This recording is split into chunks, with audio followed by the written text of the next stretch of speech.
guys, nagbabalik na naman tayo for another videos.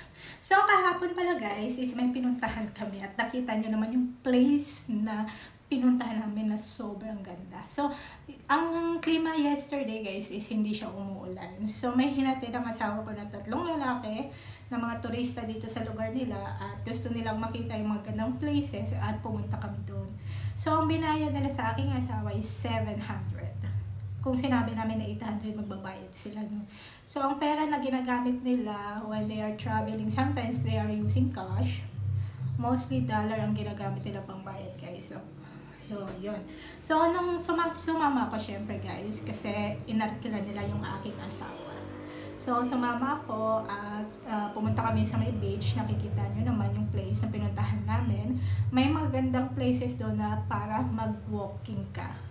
Ang ano lang doon guys is little bit expensive lang yung food nila, mahalang food pag malapit sa beach area. Pero pag mga nasa inside the city na is mga mura-mura na. So nag-iikot-ikot kami ng aking asawa na makakainan namin, may mga 40 plus, 20 plus like this. Pero sa isang restaurant na kinainan namin guys is isa siyang hamburger store. Hamburger, parang hamburger.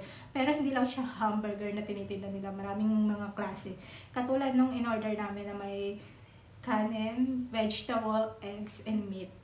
At saka may mga salads siya. May mga salad siya. So, ang price nun is 26. Separate ang drinks.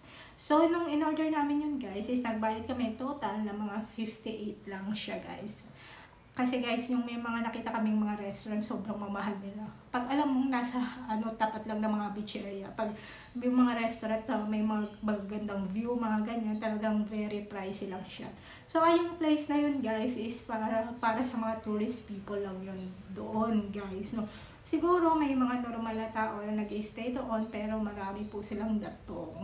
Mga mapipera po sila. So kasi alam ko mapipera yung mga tao kasi guys yung mga aso nila look expensive. Talagang parang makita mo yung aso nila na mayroon silang 2 aso, 3 aso na magaganda. Sobrang gaganda talaga guys. No? Doon guys is naglalakad ang mga tao doon, walang pakialam kahit na mag-bra ka lang at panty na naglalakad ka is wala silang pakialam. Ang mga ibang lahi guys is hindi sila nega sa ng way ng pananamit mo. No? Kung alam mo naman na yung damit mo is naaayon sa place kung nasaan ka. Kasi guys, pag nasa beach area ka kasi ang mga sinusuot mo doon, bra, panty. Hindi siya bra, panty. Guys, swimsuit siya na nakikita yung cleavage or yung puwet mo. Wala naman silang pakialam doon guys. No?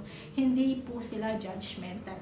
Kasi tayong mga Pilipina, pag may nakita tayong mga ganyan ng suot, tingin na natin sa kanila is binibenta na nila yung katawan nila sa ibang tao. So, iba po ang kanilang kultura. Hindi po sila masyadong negativity doon, no? So, ang pinakamagandang view lang doon, guys, is yung dagat. Hindi siya masyadong malinis. Madumi siya. Hindi siya masyadong madumi, pero ang kulay niya is brown talaga siya, guys, no? Pero pag pumunta ka sa dagat at nalanghap mo yung fresh air na nanggagaling sa dagat is sobrang healthy sa katawan yun, guys, no? So, ang ginawa lang namin ng asawa ko is naglakad-lakad lang kami, mga ganun, at ang daming mga turista. Alam niyo ba yung feeling ko na pumupunta ako sa mga city area na maraming tao, maraming mga stores, mga buildings. Sobrang sarap sa pakiramdam kasi iba ang buhay ng mga province area sa mga city area. So, ganun talaga guys. No?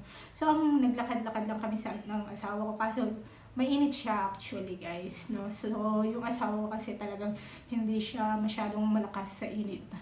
Yung mga skin niya is namumula talaga ng bonggang-bongga. Sa akin kasi wala namang problema guys kasi sanay naman tayo sa init. Kasi sa Pilipinas, tayong mga may hirap is walang mga aircon sa bahay. Sanay tayo sa mga electric fan, sanay tayo sa init. So, sanay talaga ako sa init guys. At naglakad-lakad lang kami, umupo-upo lang kami. Hindi mo na kailangan mag-spend ng sobrang mahal na food kasi pwede ka nang makahanap ng ibang place na pwede mong pagkainan, diba? So, ayun, umupo lang kami sa may mga batuhan. May mga magagandang place talaga na pwede mong upuan doon, guys, no? Na lumalanghap kami ng sariwang hangin, mga ganyan. At ayun ang aming ginawa kahapon.